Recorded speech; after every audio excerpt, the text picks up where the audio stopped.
Simone Zaza, Jérôme Boateng, Patrice Evra. Ces trois joueurs ont eu la cote sur YouTube et Twitter pendant cet Euro 2016. Zaza, pour son pénalty manqué face à l'Allemagne, en a eu plein la figure. Ces sautillements, avant d'envoyer la balle dans les gradins, ont inspiré plus d'un. Toujours une histoire de pénalty, Jérôme Boateng s'y prit pour un basketteur face à l'Italie, ou plutôt un danseur classique. Instant de solitude pour celui qui avait reçu ça de Lionel Messi. Patrice Evra, lui, spectateur du pénalty commis par son pote Paul Pogba face à l'Irlande, dans une position très curieuse, peut bien mitrailler Cristiano Ronaldo, ou bien même être le chef cuisinier de l'équipe de France. Ça, il le compterait bien à cœur joie parmi ses danseurs dans Gangnam Style.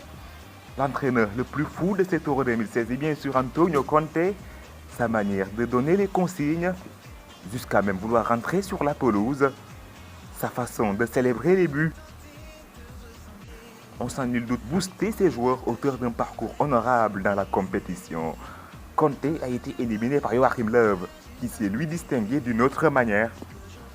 Il nous confirme bien que l'homme garde une écrasante partie de son patrimoine génétique d'un autre bipède. L'Euro 2016, c'est aussi l'histoire des supporters. Non, d'abord plutôt des supportrices. Raed Okchi et Irit Okcha, deux supportrices albanaises, ont enflammé le vélodrome lors de France-Albanie avec leur accoutrement désinvolte. Le caméraman, tout comme le réalisateur, mériterait bien une médaille. Et pourquoi pas changer de nationalité? L'Albanie a bien sûr la cote. Des supportrices ravissantes, on passe aux supporters violents. Les hooligans russes et anglais ont fait des rues françaises leur théâtre d'opération pour des batailles rangées, des batailles sanglantes. Ils sont aux antipodes des Irlandais qui, eux, se sont illustrés par leur sympathie envers les policiers français.